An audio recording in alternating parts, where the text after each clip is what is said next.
یہ ہمیں خود پتہ ہونا چاہیے کہ ہمارا معیار کیا ہے نماز کے معاملے.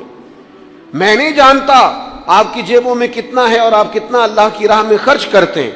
پتہ ہے نبی پاک علیہ السلام کے صحابہ کا سٹیٹس کیا تھا, معیار کیا تھا رب سے ڈرنے کا؟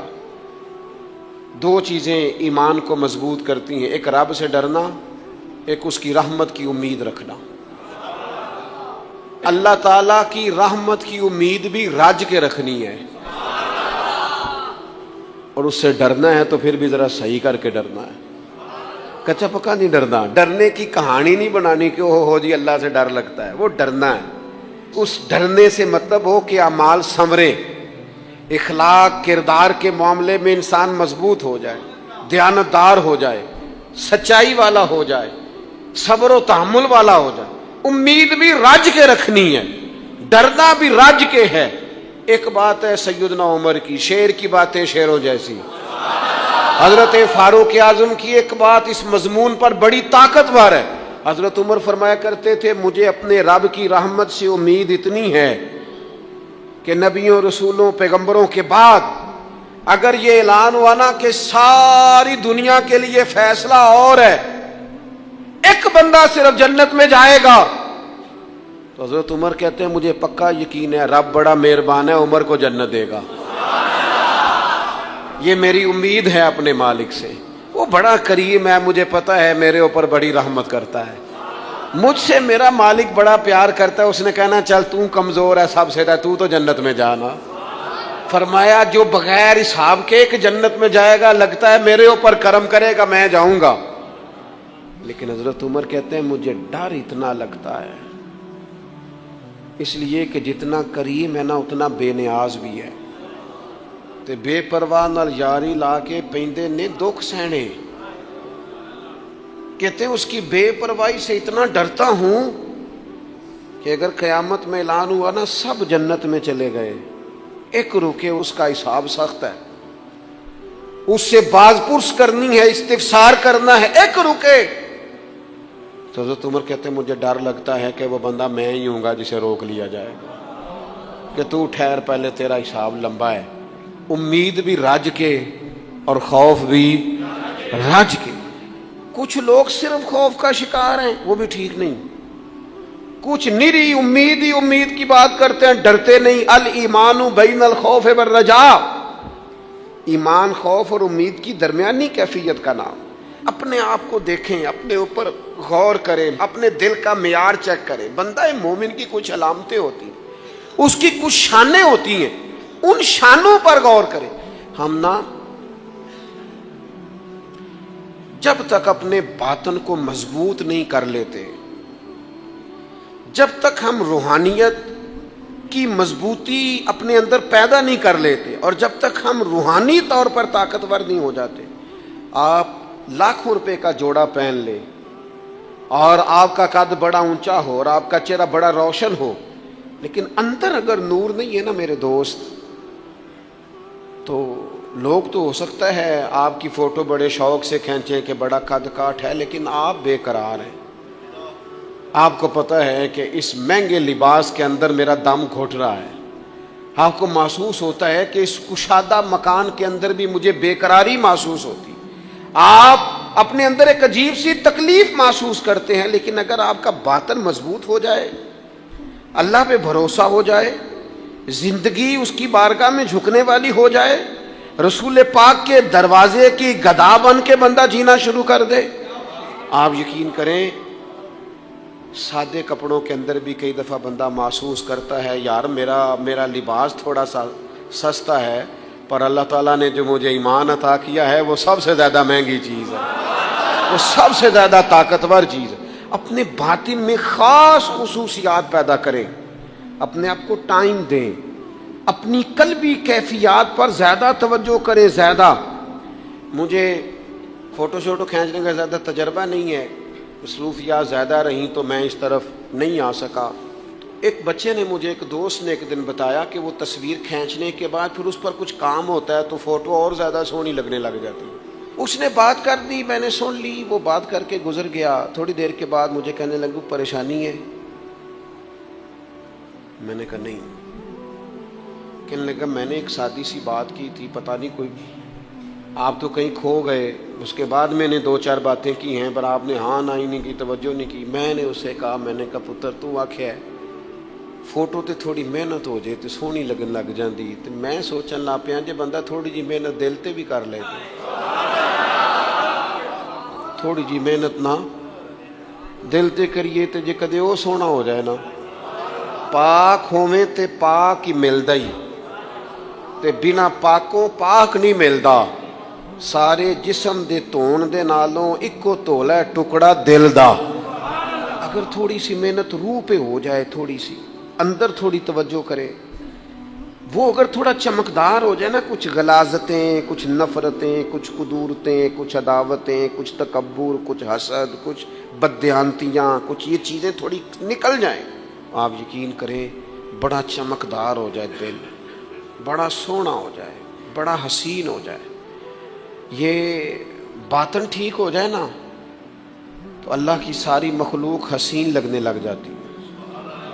بندے کو نا کچھ عجیب سی کیفیات سے اللہ مالا مال کرتا ہے.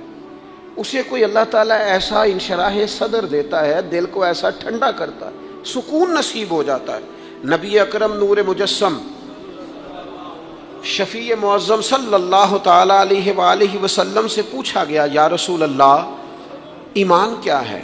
ایک کیفیت کا نام ہے نا, ایمان کی صورت تو نہیں ہوتی, ایمان کا روپ تو نہیں ہوتا, وہ مجسم شکل میں تو نہیں ہوتا, ایک باطنی کیفیت ہے نا. یا رسول اللہ صلی اللہ تعالی علیہ وسلم آپ سب سے اعلیٰ, اس کا معیار آپ ہی جانتے, کریم بتا دیجئے, بندہ نوازی فرمائیے ایمان کیا ہے؟ تو نبی اکرم صلی اللہ تعالی علیہ وسلم نے فرمایا, جب تمہاری نیکی تمہیں خوش کرنے لگے اور جب تمہارا گناہ تمہیں غمگین کرنے لگے تو مطلب یہ ہے کہ تم مومن ہو. اور اگر گناہ کر کے بھی تم غمگین نہیں ہوتے, تکبر کر کے بھی تم غمگین نہیں, حسد کر کے بھی غمگین نہیں, حرام کھا کے بھی غمگین نہیں, لوگوں کا دل توڑ کے بھی غمگین نہیں, کسی کے حق پہ قبضہ کر کے بھی تمہیں غم کوئی نہیں, بہت سارے لوگوں کو بیوقوف سمجھ کر, نادان سمجھ کر, احمق کہہ کر, جاہل کہہ کر, عزتیں اتار کر بھی تم غمگین نہیں ہوتے, تو اس کا مطلب ہے تم نے معیار ایمان کو نہیں پایا. حضور فرمانے لگے نیکی خوش کرے اور گناہ تجھے غمگین کرے. آپ یقین کریں اب نہیں کرتا لوگوں کو گناہ غمگین. میں دیکھتا ہوں آج کل نا ہمارے ہاں سب سے زیادہ جس چیز کا فقدان ہے وہ محبت ہے. ہمارے لہجے, ہمارا انداز, ہمارا طریقہ, ہمارا اٹھنا بیٹھنا, اس کے اندر نا محبت نہیں. ہم نا لہجے الفت والے نہیں, مزاج محبت والا. کسی جگہ یار کوئی چلو پنجابی بندے ہیں, ایک دیسی گل تو انہوں سنانے مزہ آئے گا. وہ ایک جگہ نا کہیں ہم بیٹھے تھے ایک دفعہ, تو کسی شخص نے کسی سے کو لینی دینی تھی چیز, تو اس نے بات کی, تو آپ کو پتہ ہے وہ ریٹ لینے والا بہت زیادہ مانگ لیتا ہے اور دینے والا کوشش کرتا ہے صفر سے شروع کروں, نیچے سے ریٹ دیتا ہے. اس نے کوئی بات کی, ریٹ تھوڑا بتایا تو سامنے والا ناراض ہو گیا, کہنے لگا تو کس طرح کا بندہ ہے, کنج دی گل کی تھی. اب یہ جو ریٹ لگانے والا تھا اس نے بڑا حسین بات کی, وہ بندہ جواب میں بڑے غصے میں آ گیا, اس نے تلخ لبو لہجہ, لگتا تھا تھوڑی دیر کے بعد اٹھ پڑے گا, گریبان تامے گا. تو ہنس کے کہنے لگا یار وہ لینا دینا تے مقدر آندا ہے, گل تے پیار نال کر. میں نہ جناب شاعر مزاج آدمی نہ کئی دفعہ پورا فدا ہو جاتا ہے, میرا دل کرے اس بندے کے ہاتھ چوم لو, اس نے کمال بات. اس نے کہا لینا دینا تے اوے گل تے پیار نال کر یار, 2 گھڑیاں دا بہن ہے, ذرا پیار سے بات کر. کیا ہو گیا تجھے, ملنے آئے ہیں, غنیمت جانیے مل بیٹھنے کو, جدائی کی گھڑی سر پر کھڑی ہے, ابھی الارم بجے گا, اٹھ کے تو اپنے گھر میں اپنے گھر. او بات تو پیار سے کر, او بول تو محبت کے ساتھ. سودا دینا بیچنا لینا الگ بات, او تو بولا تو ٹھیک کر, تیرا لہجہ تو ٹھیک ہو, تیری گفتگو تو ٹھیک ہو. لو سنو نا کیا کہا مدینے والے محبوب نے, کیا بات ہے میرے کریم رسول کی. حضور نے بات کھول کر بیان کر دی, مشکات میں موجود ہے. حضور فرمانے لگے اللہ کو ماننے والا, میرا کلمہ پڑھنے والا, فرمایا یہ جو مومن ہوتا ہے نا, مومن ہوتا ہی الفت والا ہے, مومن ہوتا ہی محبت والا ہے. مومن اور محبت یہ لازم و ملزوم ہے. مومن اور محبت یہ ایک چیز کے دو نام ہیں.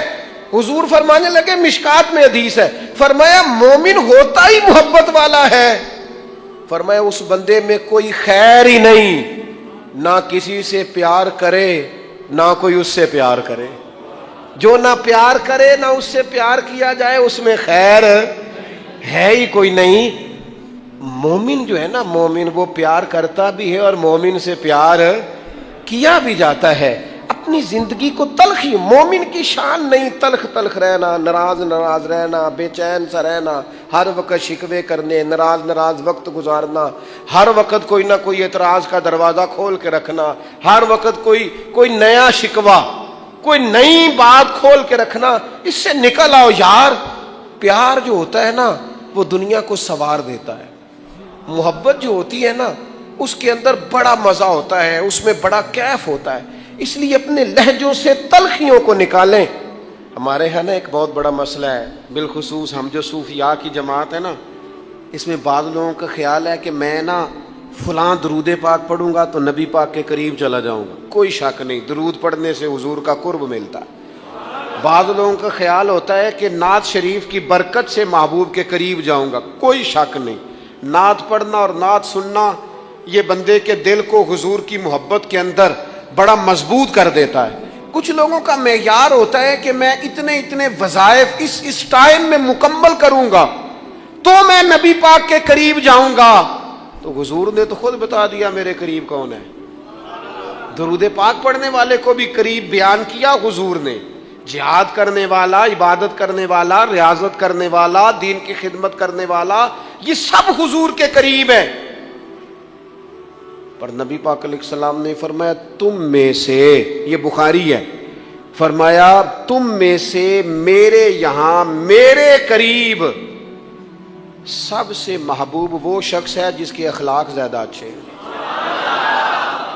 جس کا رویہ لوگوں کے بارے میں ٹھیک ہے, جس کی نیتیں, ارادے, لہجے لوگوں کے حق میں نرم ہے, وہ میرا محبوب ہے. حضور فرماتے ہیں میرا محبوب ہے, میرا وہ پیارا بندہ ہے, وہ میرا محبوب ہے امتی. تو حضور کا محبوب بننے کا بہترین طریقہ یہ ہے کہ اپنا اخلاق ٹھیک کیا جائے. ایک بات اور کرنی ہے, جو دور میرا اور آپ کا دور ہے نا, یہ تیز لوگوں کا دور ہے, چالاک لوگوں کا دور ہے.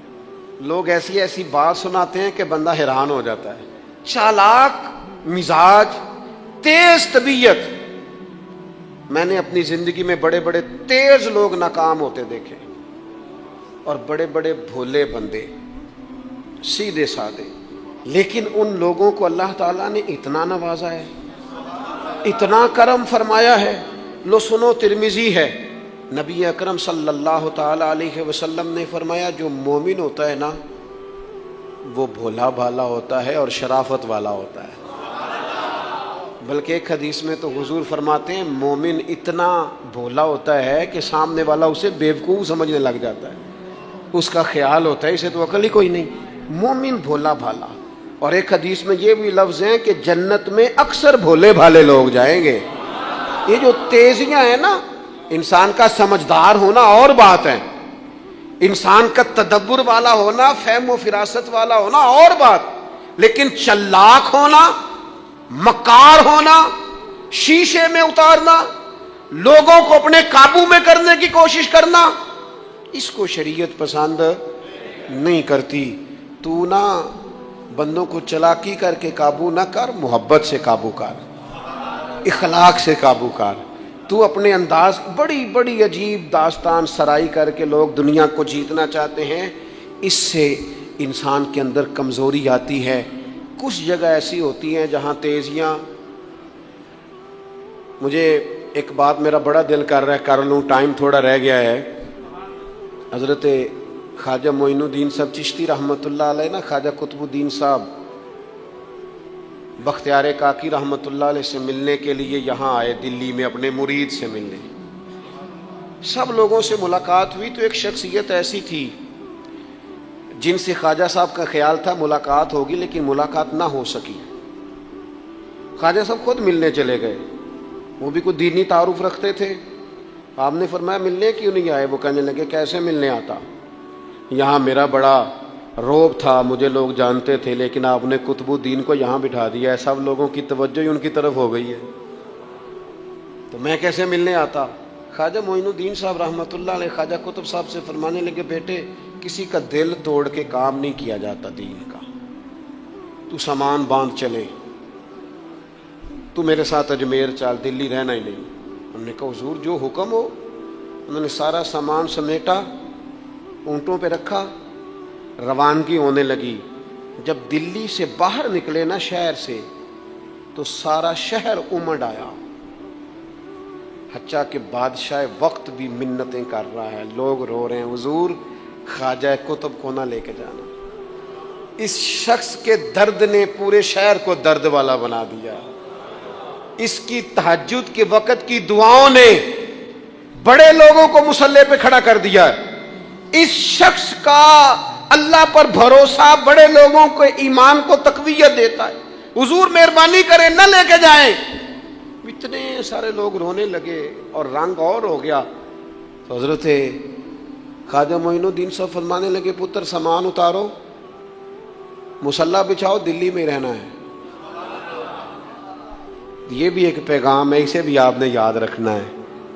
تو خواجہ قطب الدین صاحب کہنے لگے حضور آپ نے فرمایا تھا کسی کا دل توڑ کے نہیں رہنا. فرمانے لگے اتنے سارے لوگوں کا دل ٹوٹنے سے بچاتے بچاتے کسی ایک کا ٹوٹ بھی جائے تو خیر ہے. اب کسی ایک کا دل بچاتے ساری دنیا کا دل توڑ دیں. اللہ کرے آپ کو اس بات کی بھی سمجھ آئے. ہم نا بعض اوقات کسی ایک کا دل بچاتے، ایک کا صرف اپنا گھر بچاتے ساری دنیا توڑنے لگے ہو. صرف ایک شخص کی رضا کی خاطر ساری دنیا کو توڑ دو گے. ایسا نہ کرنا اپنی زندگی میں. یہ مت دیکھنا کہ کسی ایک دو تین بندوں کے نفع کے لیے امت کا، قوم کا، ملت کا نقصان کر دو. یہ کام کبھی نہ کرنا. ذاتی مفادات کو ہمیشہ چھوڑ کے قومی، دینی اور ملی مفادات کو مقدم رکھنا. جو لوگ قومی مفادات کی بات کرتے ہیں نا، وہ لوگ دنیا کے اندر خیر بانٹا کرتے ہیں. لیکن ہم اکا دکا چند ایک لوگوں کی خوشنودی کے لیے پوری ملتوں کو تباہ کرتے ہیں. یہ کام کبھی نہ کرنا. اللہ ہمیں سمجھنے کی توفیق عطا فرمائے.